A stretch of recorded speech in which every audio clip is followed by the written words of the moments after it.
Movie Monster Monday.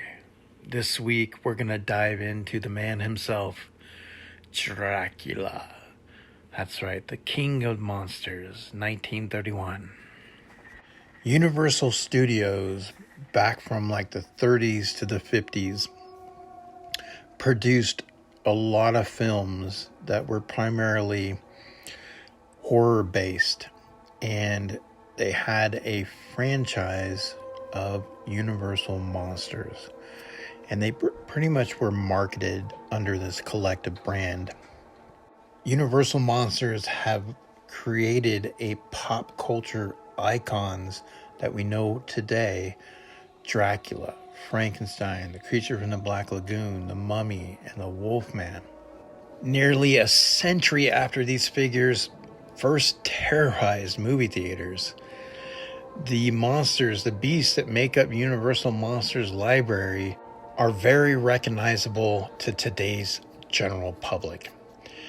But obviously characters like Dracula and the performance by actors like Bela Lugosi and Boris Karloff are pretty much indispensable to today's era.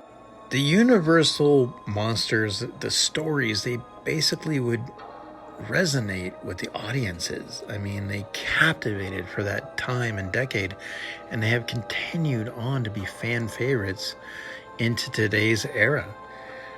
But we kick it off with Dracula.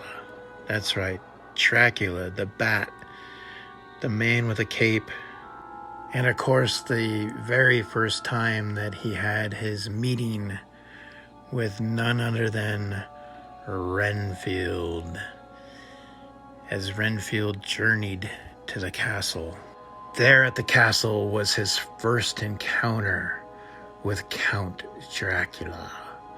Now, Renfield didn't know that he was a vampire, but Dracula drugged him and then fed on his blood and turned him into his lunatic servant. I am Dracula. Now, the centerpiece of this 1931 classic was Lugosi's interpretation of Count Dracula. His speech and the way he would talk in his own thick Hungarian accent contributed to the frightening appeal of Dracula. Now, in the original theatrical release, they featured an epilogue which warned audiences that vampires do indeed exist. However, they were afraid of, offending religious groups, and so the studio had later cut this ending to basically fall in code with Hollywood's production codes that they had back then. This was Bela Lugosi's big break with the nationwide release of Dracula, as they released it on Valentine's Day in 1931. That same year, they also produced another Dracula movie that was filmed entirely in Spanish, and it had a completely different cast and crew. However, they used the same sets, so Lugosi and his crew, they would use them by the daytime, and then the Spanish team would come over and shoot their own scenes at night. Now, the Spanish is a full 29 minutes longer than the English version. The one thing about Bela Lugosi, who pretty much, was typecast as his, with his breakout performance in Dracula, but he did ask that once he passed away, that he would be laid to rest wearing the cape, Count Dracula's signature garment. So he was buried under a simple tombstone in California's Holy Cross Cemetery. Count Dracula is obviously, his abilities, are legendary, and he is a count who is an aristocrat. He resides in a decaying castle in Transylvania. He's immortal, possesses a strength of 20 or more men. He can shapeshift, control bats and wolves. However, he does have a weakness of the fear of the cross, exposure to sunlight, which is lethal to the Count. Now, Bram Stoker's novel, of Dracula never really explained the process of how Dracula became a vampire. It's based off of Vlad III, Dracula, aka Vlad the Impaler, the 15th century warrior and the ruler of Wallachia in Transylvania, who was infamous for impaling thousands of his enemies on long wooden spikes.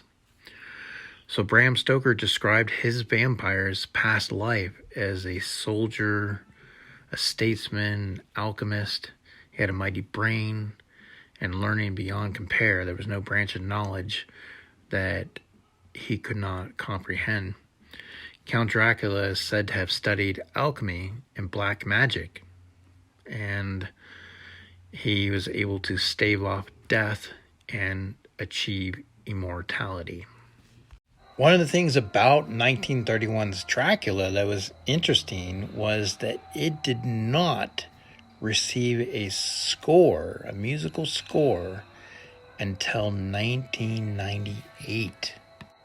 Now, in 1927, The Jazz Singer was the first film to be released with spoken words and music, and it wasn't as common as it is today to have both, a movie and a score, in the same.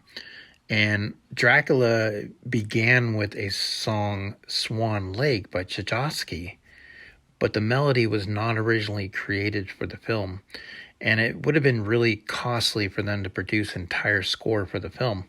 But in 1998, Philip Glass, he was the one who created a score for the movie, which is now included in a lot of the DVD releases since it's been created. Now, Bela Lugosi was not the first choice for the role. When Carl Laemmle Jr. decided he wanted to adapt Dracula, his father, Carl Laemmle Sr., founder of Universal Pictures, would only let him make the movie if Lon Chaney got the role, which obviously Lon Chaney would have been a good choice as he did play Dracula down the road. But Bela Lugosi defined this role from the beginning. Now, for somebody that's well known going into today for being the face of Dracula, Bela Lugosi, who was this, pretty much the star of the movie, he actually wasn't the top billed actor. Universal Studios was able to sign Lugosi for a very cheap price. He accepted a deal that would earn him $500 a week for a 7-week shoot. Now, we see a lot of blood and gore and things that are in today's movies, that aren't really censored. But the production code forced Universal to delete things such as the groaning of the Count after he is killed and the screams of Renfield as he dies.